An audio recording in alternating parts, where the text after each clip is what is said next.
Welcome into another episode of Locked On Phillies, but it's not just another episode. Pitchers and catchers report today. It's baseball season, folks. We'll talk about what to watch for as the guys show up to Clearwater on today's episode.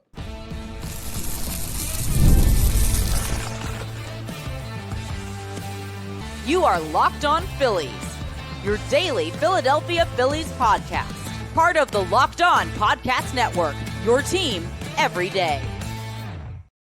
Yes, this is Locked On Phillies. I'm your host, Connor Thomas. Thank you so much for joining us today. We come to you as part of the Locked On Podcast Network, your team every day. You may know me from some of my other work in the sports talk space. I've been on air talking Philly sports, doing sports talk radio here, 97.5 The Fanatic for 5 years. I've been a credentialed Philadelphia Phillies media member for 3 seasons, and this is, of course, my fourth year as the host of Locked On Phillies.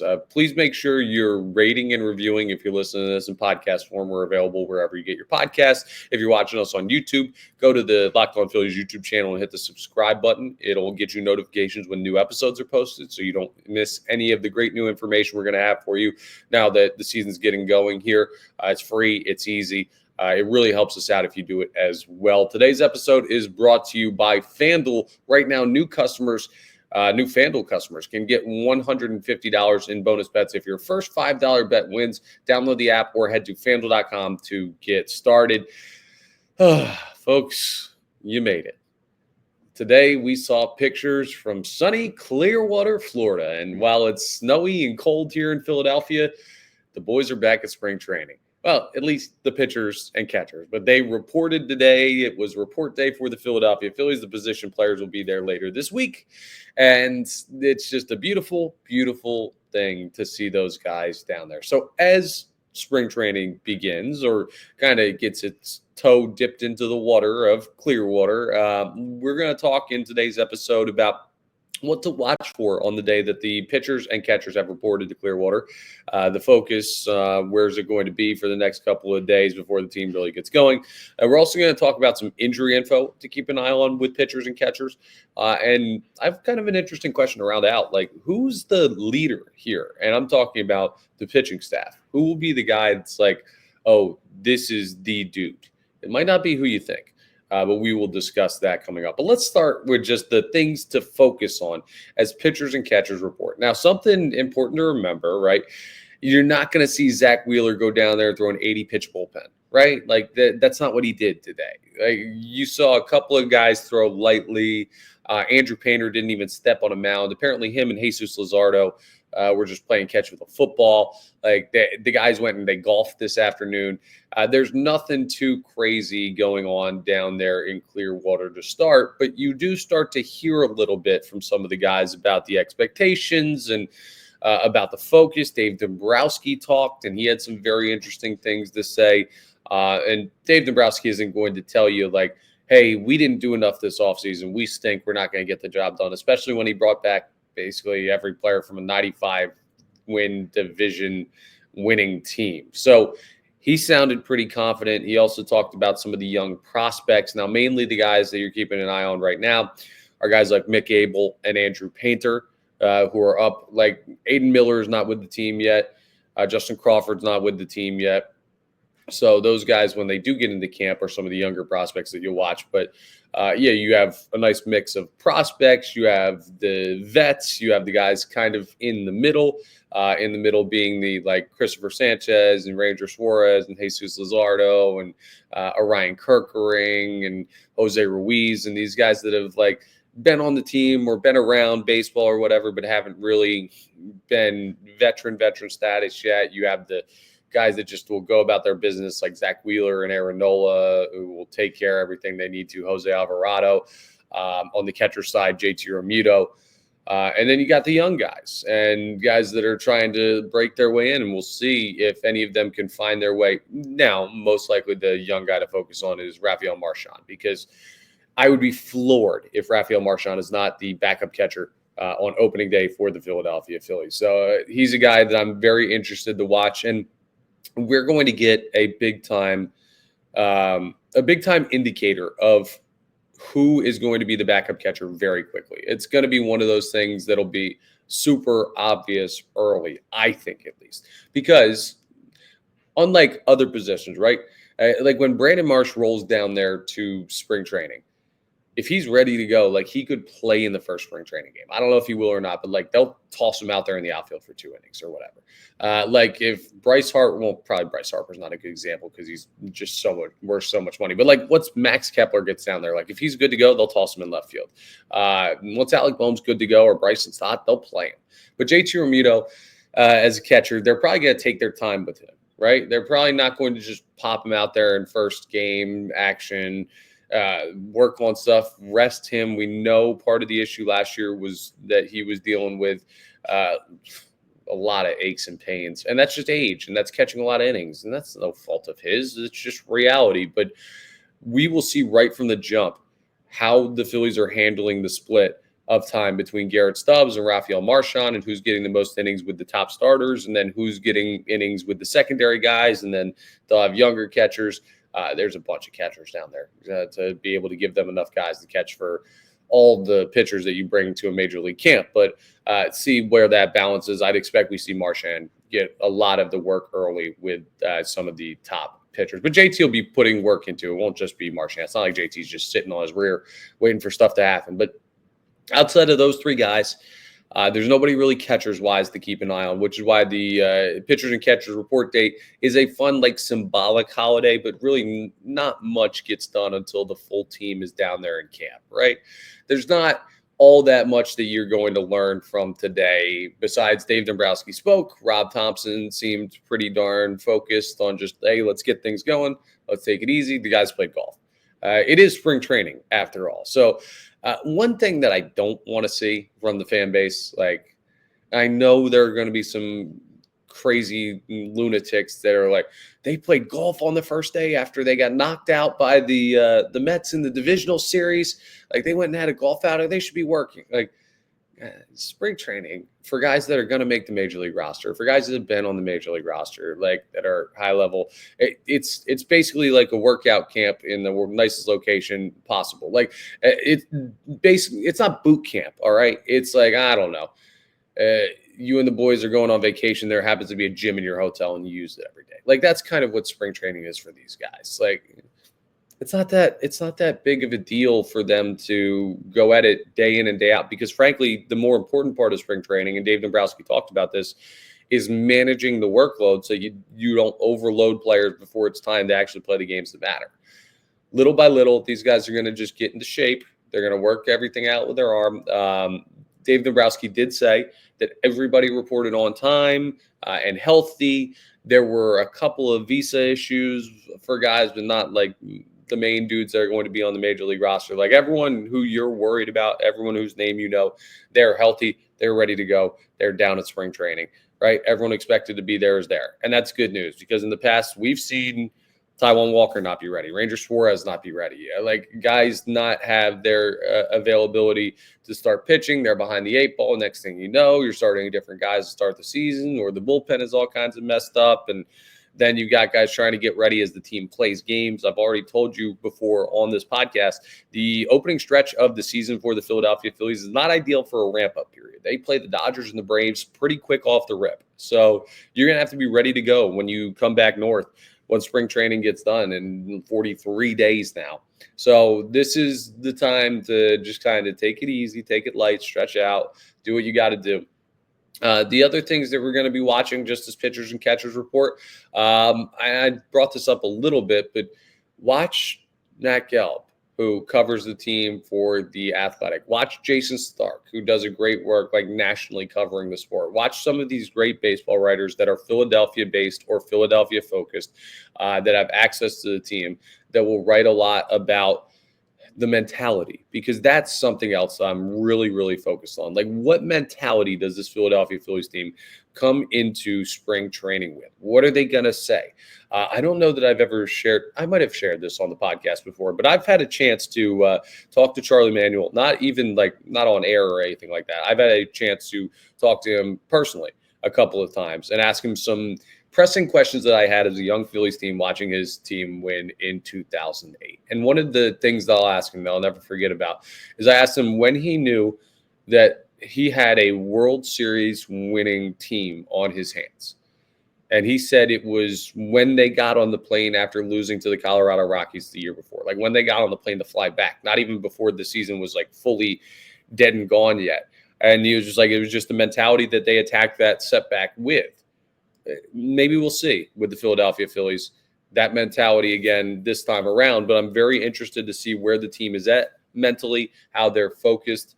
A lot of stuff to look at as far as quotes and things like that, and just what the guys are saying as they prepare for what's going to be a tough season, expectations wise, from the fan base. This is a really like turning point season for the Philadelphia Phillies. So these are all the things that you want to be watching as pitchers and catchers report to Clearwater. Well, they already have now, and they've gotten their day done. And being that it's nearly 5 p.m. Eastern Standard Time, they're probably already on the golf course or maybe even already finished. But it's a great sign that baseball is back.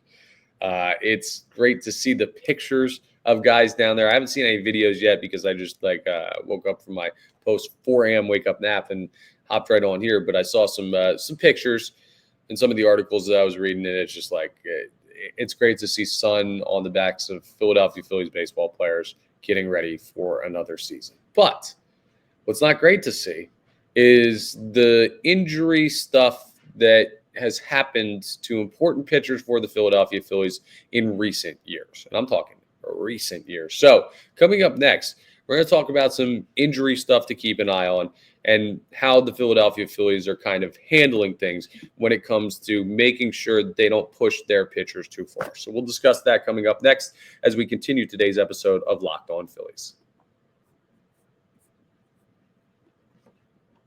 Let's talk about FanDuel first, though, because when the game tips off, the NBA action is just getting started. And there's no better place to get in on it than FanDuel, America's #1 sportsbook. With FanDuel, you can place live bets throughout the game. So even if you miss the opening tip-off or want to bet on a fourth quarter comeback, you can stay in the action. If you're looking for a bigger payout, you can even combine your live bets into a same-game parlay. For me, I love using FanDuel's live betting feature because I can get a feel for the game, right? Like before the game, I have my own biases. But once I see, oh, this dude's hot from 3, he's knocking stuff down, I like his team to cover the live spread. Like, oh, this team, their defense is not doing anything, I like the live over. Like there's so much you can bet on live that you don't see before the game starts because you don't have the feel for the game. But it's really, really fun, really, really easy, and I never feel like I miss my chance when I can bet live. Plus, the app's easy to use, and when you win, you get paid instantly. Right now, new FanDuel customers can get $150 in bonus bets if your first $5 bet wins. Just visit FanDuel.com to join today. That's FanDuel.com for your shot at $150 in bonus bets. Make every moment more with FanDuel, the official, there we go, we got it out, sports betting partner of the NBA. All right, let's talk a little bit about the injury situation with Philadelphia Phillies pitchers. And I don't want to talk like, oh, well, there's this major injury that is already costing the Philadelphia Phillies. Like, no, like side note, Anthony Rendon already has like hip surgery needed for the Angels. That's the worst contract in maybe professional sports. But like, so there are dudes that are hurt already. The Phillies are lucky that they've got everybody coming in healthy and ready to go, right? Well, lucky, prepared, took care of what they needed to this offseason. Whatever way you want to term that, it's good news that Dave Dombrowski talked about everyone being on time and healthy. So that's good. But there are some certain pitfalls that you're going to have to watch for, and we got a little bit of a teaser as to how the Philadelphia Phillies are going to be handling stuff. First and foremost, we knew about Andrew Painter. He's going to be the top of everyone's mind when it comes to this whole how do you manage the injury type of thing, because he's in his second year from recovery of Tommy John surgery. He's pitched competitively, but he's not going to in spring training. They wouldn't even let him hop on the mound today. Like, he just lightly tossed the football. That's it. So he's not going to do much in spring training. You're not going to see much of Andrew Painter. That's okay. We will see him on the mound in the big leagues at some point this year. The only thing that prevents that is if he gets hurt. So the Phillies are wise to say, hey, take it easy, buddy. You got all the time in the world until we need you at the major league level. So don't rush anything. The guy he was playing catch with the football, Jesus Luzardo, who apparently, according to Matt Gelb in the Athletic article, they're like boys. They're buddies. They know each other. I didn't really put together how, but they're not alone in their recovery, right? Jesus Luzardo had a situation last year too where he had injury issues when he was with the Miami Marlins, and that's part of the reason that the Marlins wanted to move on. It's part of the reasons the Phillies got him in what I think is an advantageous trade as far as what they gave up. But you got to be careful with him. He's got to be healthy and ready to go, because if he's not healthy and ready to go, well, then you have to look at this next guy, right? Because if Jesus Luzardo, let's just live in this world, right? Jesus Luzardo in June feels something in his shoulder, feels something in his back, his lower body, I don't know, takes a comebacker off the arm. Knock on wood, I don't want the guy hurt at all. I want everybody on the Philadelphia Phillies healthy. But let's say Luzardo gets banged up in June. Then Andrew Painter comes up, and that's totally fine. He takes over. He becomes your fifth starter.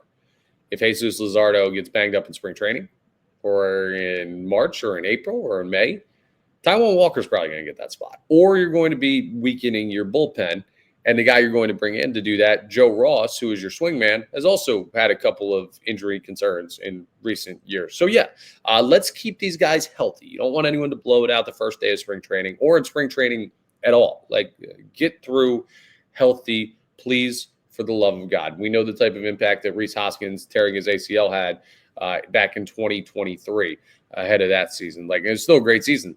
Imagine where you could have gotten with your starting first baseman available. But anyway, I digress with the past. Let's look more towards the future. Jordan Romano is going to be an interesting one. He is a guy that is, once again, on the Philadelphia Phillies, probably solely because injuries dropped his value. But he's healthy now.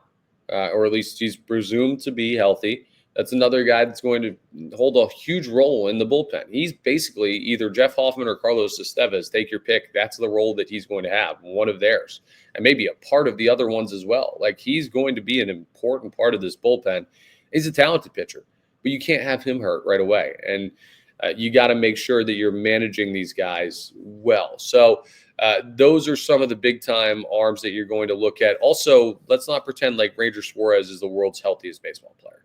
Like, that's just reality. Now, he was good for the first 3 months of the season and then wore down and then had the back injury. He took a line drive off his forearm. There was a lot of stuff in the middle of the season that did not go Ranger Suarez's way. And there are also some that say he didn't handle it the best way by being in the best shape possible. Well, when Ranger Suarez reports and like gets ready to actually pitch in spring training, not just like first day, roll in, drop your stuff off, toss the ball around a little bit, talk to some people in some meetings and go play golf, he's going to have to make sure that he's in as good a shape as possible. And the Phillies are going to expect that of him. The organization is going to ask that of Ranger Suarez to say, yo, dude, you weren't in good enough shape last year. Let's go get it. You're an extremely talented pitcher. Extremely. And I know the Phillies didn't re-sign Ranger Suarez, or rather extend Ranger Suarez heading into the final year of his contract. He's not just doing it for the Phillies now. He's doing it for himself. He's doing it for other teams around baseball who are going to watch this contract year and decide if he's a $45 million player or a $145 million player. Like, who is Ranger Suarez as far as a monetary value? Part of that is the shape you're in. So you can't lose starters for like 2 months. But everyone like loses starters here and there.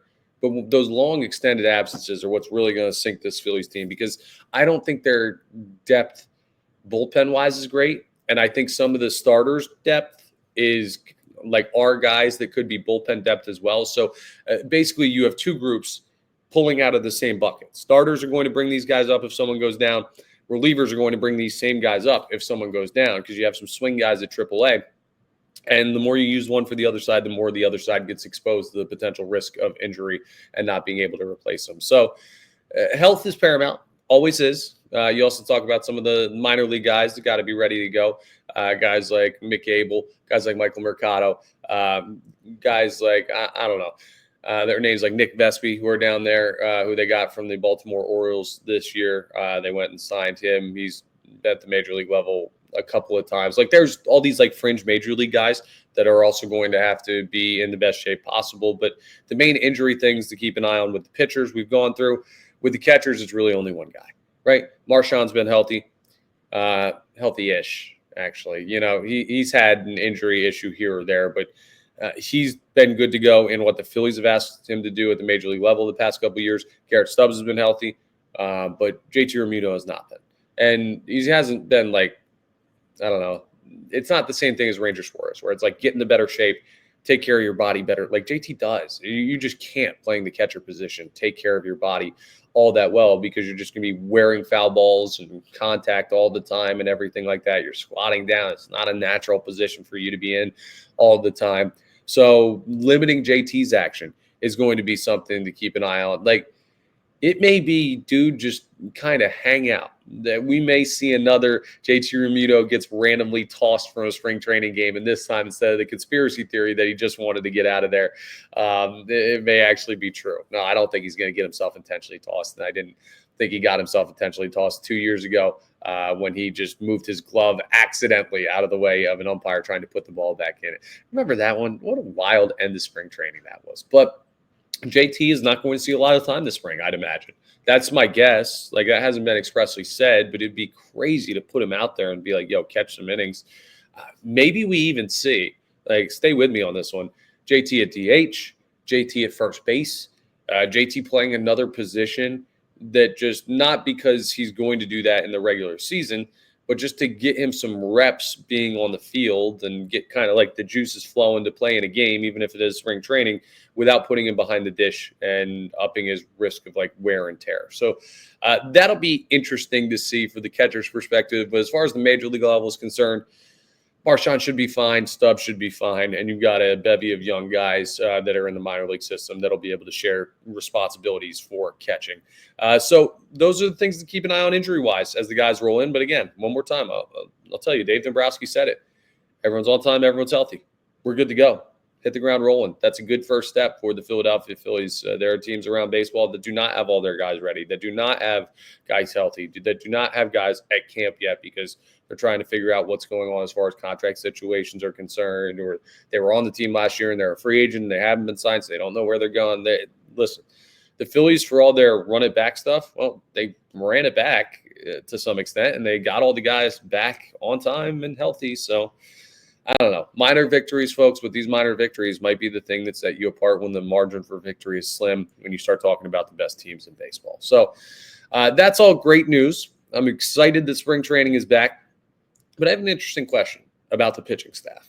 We know for the team who the leaders are, but the pitching staff is kind of their own entity. I'll talk about that a little bit, but I also want to try and dive into who the leader of the pitching staff feels like it's going to be this year with some turnover in the bullpen. We'll talk about that coming up as we wrap up today's episode.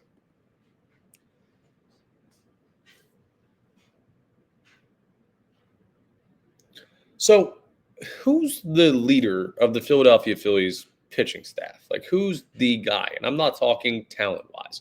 Obviously, the best pitcher in the Philadelphia Phillies organization is Zachary Wheeler. There's no doubt. There's no argument. MLB Network had him as the #1 starting pitcher on the face of the planet this offseason.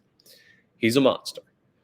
But Zach Wheeler is not really this heavy, motivational, talk to his teammates, get everybody pumped up, hold guys accountable. He's more of a, take care of your work and do what you got to do, and everybody follows suit because you're great, right? But he's not the Kyle Schwarber talk to the guys type of thing. He's not the Bryce Harper scream when he hits a home run type of thing. Like, he just goes out and takes care of his business. And it's weird because Noel is the same. He doesn't talk very much. And Suarez is the same. Ranger doesn't talk very much. Very low heartbeat. I mean, he's a fun-loving guy, but I wouldn't consider Ranger like a leader. We just talked about him having to get into better shape. Like, he's a talented dude and a fun locker room guy. Like, the guys like Ranger Suarez. But he's not like your typical leader. Christopher Sanchez is too young, and also a guy that's quieter. Jesus Luzardo just got here. It's weird, but none of the starters really scream to me like vocal leader of the pitching staff. So then you got to turn your attention to the bullpen. And that kind of makes sense because last year, Carlos Estevez came in at the trade deadline. And one of the things that was talked about with Carlos Estevez, who I believe is now in Kansas City with the Royals. Hoffman went to the Blue Jays. I think Estevez went to the Royals, if memory serves. But when he came in, people talked about him and were like, he filled a void in that bullpen where he became a big part of the leadership structure. The young guys were looking to him. He was happy to take on that role. He fit right in seamlessly. He's like, hey, guys, here's how I do stuff. Here's how I think we should do stuff heading into a postseason push. And he was only here for a short period of time. But the way they talked about him highlights two things. One, Estevez, good leader. Two, the Phillies had a bit of a void in that leadership role, at least in the bullpen last year. And that, like, I use that term void loosely because maybe you have a good leader and a great one shows up, and that's just like upping the ante, But Estevez is gone. And the natural next step from Estevez would have been Jeff Hoffman, who I think was the de facto leader of the Phillies bullpen, the best pitcher in that bullpen, and a guy who's not afraid to talk, right? He seems like an outspoken enough personality that he's not afraid to talk to his teammates about stuff. He's also gone. So who's there? Like, it's not Jose Ruiz. I don't know that it's Alvarado. I mean, I guess it could be Jose Alvarado would be one of the guys that you look at. He's a very boisterous personality. We've seen him almost get in fights on the mound before in Mets games. Guys like, I think it's Dom Smith that he had a beef with for such a long time. Like, he's a guy that is a great pitcher and is outspoken and everything like that. So it could be him to some extent. I don't think it's Ryan Kirkering. I think he's too young. Jordan Romano and Joe Ross, we'll have to see. Those guys are new to the organization, though. I'd rather say that, like, the leader here, as where we stand today, is a guy that has been with the organization, is a talented pitcher, is not afraid to speak to the teammates, has an outgoing personality, and there really only is, outside of Alvarado, and Alvarado just doesn't feel like that guy to me for whatever reason. Like, he's firing in his own right, but I don't know. He's also one of those kind of like mess around guys. As far as these serious guys that like take on that leadership role, I think the natural dude is Matt Strahm. And if you read Matt Gelb's Athletic article that came out today on pitchers and catchers reporting, Strahm was the guy he talked to. You think about it, and like Strahm quickly became the elder statesman of the Philadelphia Phillies bullpen. He's been here for 3 years now. He was an all-star last year. He's been one of the Phillies' better pitchers for the 2 years that he's been here. He was a starter. He's been a reliever. He was an all-star alongside his boy Jeff Hoffman. Him and Jeff were boys. They kind of almost set the culture of the Philadelphia Phillies bullpen by what they did together. And now Hoffman's gone. So it's a one-man leadership crew rather than a two. But it seems that Strahm is going to set the tone for this Philadelphia Phillies bullpen on the field and off the field. He's a very important piece for a bullpen that, in my opinion, has taken a step back. And he's also much more vocal than anybody you have in the starting rotation. Like, I don't think the starting rotation is like a bunch of degenerate ne'er-do-wells who are going to need to be kept in line. Like, they just almost exist on an island where it's like, Wheeler's going to handle his business. Nola's going to handle his business. Sanchez is going to handle his business. I don't really know the personality of Jesus Luzardo yet. We'll have to keep an eye on that. But young guy who's going to be the fifth starter in a rotation, like, he's better than that. But like, I don't think he's going to move up in the rotation because the other guys are so good. Ranger Suarez hasn't really shown that he's been that guy as far as leadership's concerned. Again, this isn't a knock, right? Like, I've had in my baseball playing career, and I didn't play at the major league level, but locker rooms are locker rooms, right? I've played with some dudes that are amazing teammates and amazing athletes, but just weren't great leaders because they either didn't want to be or they didn't have that like personality. Like, they're funny, but in an offhand way, and they play well, but maybe they don't work the hardest or whatever because it's just natural for them. Like, leadership is such a tough concoction. It comes in a different type of ways. When you see it, you know it. And it's also not totally dependent on talent. So anyone who I'm saying is like, well, no, they couldn't be the leader of this Philadelphia Phillies pitching staff. It's not a knock on these dudes. Like, well, this guy's a problem. It's just like, well, there's normally one or two. And to be that guy, you have to have all of these factors. And I think the one guy that truly looks like he could be the tone setter with the media, the tone setter in the clubhouse, the tone setter in the bullpen, the tone setter, maybe even with the starters if he needs to like talk to any of them about anything, and just the pitching staff in general, it's Matt Strahm. Obviously, catchers wise, it's JT Realmuto. Like, he's been here forever. He's one of the outspoken guys on the team. Well, not outspoken, but he's one of the guys. It's like his leadership is lead by example to the nth degree. So this is not JT Realmuto erasure. I know someone might have just listened to that whole segment and been like, if you're talking about pitchers and catchers, it's JT. I know. But I'm just talking pitchers wise. I think Matt Strahm's in for a year where he steps into a much more important role off the field with the team, and also a much more important real role on the field. But isn't this great? We have actual baseball stuff to talk about for the first time in a long time. Pitchers and catchers down in Clearwater. We'll react to the first day. We'll react to some stories that come out, any news that comes out on tomorrow's episode. And we're also going to talk on tomorrow's episode about a depth conversation that's going to be very interesting to watch when the position players get down there. But that's all for today's episode. Thank you so much for joining us. We come to you as part of the Locked On Podcast Network, your team every day. Once again, please make sure you're rating and reviewing if you're listening to some podcast form. If you're watching on YouTube, hit that subscribe button. Go ahead and get yourself notifications when new episodes are posted. It's also a great way to help me out here on Locked On Phillies. Free, easy, just like looking at the pictures of spring training. Free and easy. It's nice to think about baseball once again, folks. This is my happy place. All right, we will talk more on tomorrow's episode, the next episode of Locked On Phillies.